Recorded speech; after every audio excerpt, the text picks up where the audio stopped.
Troops, welcome back to Frontlines of Freedom. I'm Colonel Denny Gillum. Now I'm glad to welcome to the show Dr. Jeffrey Kutcher. He's a MD who's done a lot of things, but his specialty, or the specialty of his that I'm interested in, is traumatic brain injury. Welcome to Frontlines of Freedom, Jeff. Well, thank you, sir. It's a pleasure to be here. Jeff, did you always want to be a doctor? Did you grow up wanting that? How did you end up, one, through medical school, and two, in your specialty?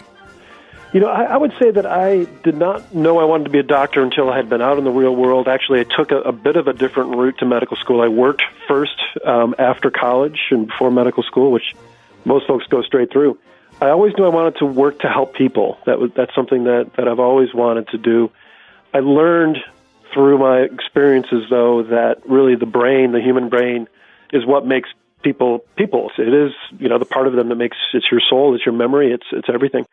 And so I quickly understood that if I really wanted to help people, that meant studying how the brain worked, understanding what happens to it when it's injured, and different disease processes. And so I applied myself really to medical school for the purposes of being able to take care of the brains of people. Yeah, that makes sense. I've had 3 joint replacements, and I told my doc, if something else wears out, I want to go for a total body transplant. You guys don't do that yet, do you? Well, that's exactly right. That's a great point. We can replace almost every part of your body. We can't replace your brain. So I think that just underscores the importance of this issue.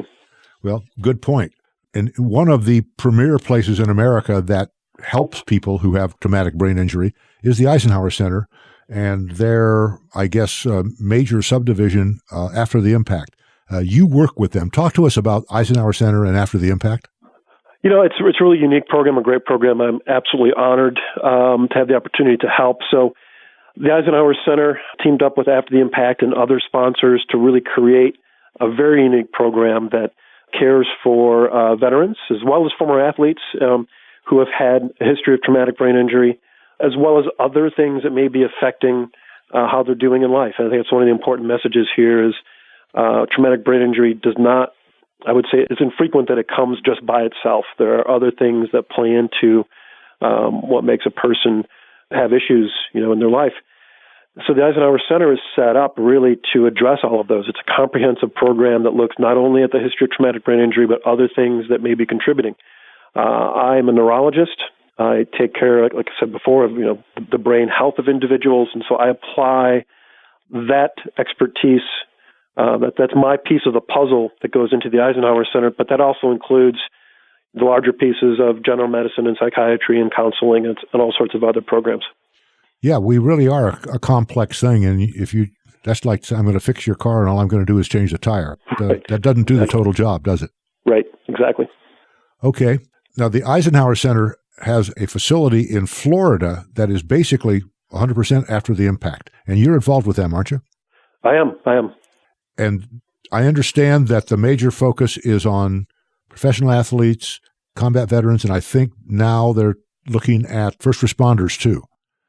That's exactly right. I think you think of those 3 groups, there are a lot of things they have in common, but some things they have that are unique to each other as well. So what I found to be one of the absolutely most rewarding aspects of the Eisenhower program is when you put people together who have similarities but differences that they can learn from each other.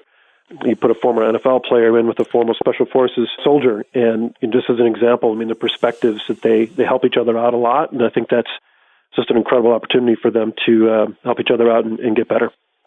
Well, and helping each other out means moving towards healing, and that's the goal of this whole thing. This is Colonel Denny Gillum on Frontlines of Freedom, and we're discussing traumatic brain injury, particularly the healing part of it, with Dr. Jeff Kutcher. So, Jeff, let's talk about traumatic brain injury. Sure. If I break my arm, it's pretty easy to diagnose and it's pretty easy to fix. If there are some complications, you know what they are pretty much and you can deal with it.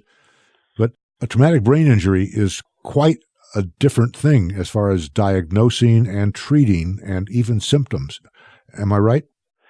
You are right. I think one of the things that leads to that is how difficult it is to examine the brain of a living person, right? So in other words, I can examine your knee and your shoulder and your heart with tests that really get at the function of those parts of your body.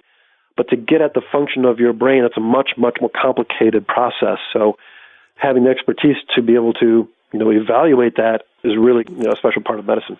And because if 5 people came in, all of whom had experienced the same explosion, you could have 5 totally different responses and 5 totally different paths to healing, couldn't you?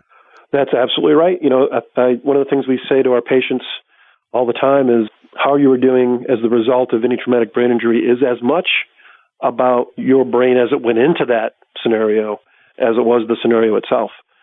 So understanding some of the things, whether it's genetic predispositions for certain types of symptoms or other diagnoses or previous head traumas that happened before a significant injury, understanding all of that gives you some perspective on how different these injuries can be from one person to the next. And I would imagine that they can be complicated by and maybe interchangeable with things like post-traumatic stress?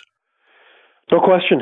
Or even really just some of the other more common things. So people that come into our clinic also have the same issues that non-veterans and non-athletes have, meaning poor sleep, problems perhaps with depression or substance use or you name it. And all those things interact to really create a very unique presentation for every patient.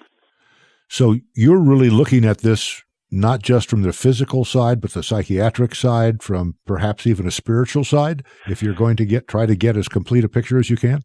Well, that's right. I think everybody obviously has a different level of spirituality or however you want to describe it, or there's psychology, there's psychiatry as well. And if I'm going to do what I can to take care of my patient, that means getting to know them on all those levels and addressing them as a complete package. Now, part of it, I'm sure, is physical. If my brain got banged around inside my head, there can be bleeding, there can be that sort of thing. But the fruit of that can be a behavior change, can't it? It sure can. And that's one of the things that we look at very closely after doing a very comprehensive history. And not only of the, maybe the 1 or 2 or 3, episodes that are very clearly brain injuries, but let's talk about all the other things that have gone on, whether it's through your training or your sports days or what have you. Let's look at that in totality and then do studies to see, has there been a structural change to the brain? Because that would be helpful for us to know when we're putting together a treatment plan. Okay. The bottom line is, I'm sure there are some people that are so hurt that they have to be treated more medically because of damage to their brain. But I would suspect that the average person, I guess the average person has to learn to live with whatever their new symptoms are. To a degree, but I think one of the most important messages that we can get across to people who are listening to this is you can get better, right? Can we get you back to 100%? Maybe not. Maybe we can. But there is absolutely room for improvement in every case that we have seen. And so we never want people to have sort of that feeling that, oh my gosh, I've been damaged in the past by these things, and that's just my lot in life, and I've got to learn to live with it. I think that's the wrong approach. Obviously, there are things that, as we get older and as we experience life, things do become more difficult, and we do have to come to grips with our own mortality for sure. But that's really the most important thing is if you're suffering from these issues, seek help and get the right care, because you can get better. I think that's a very good conclusion.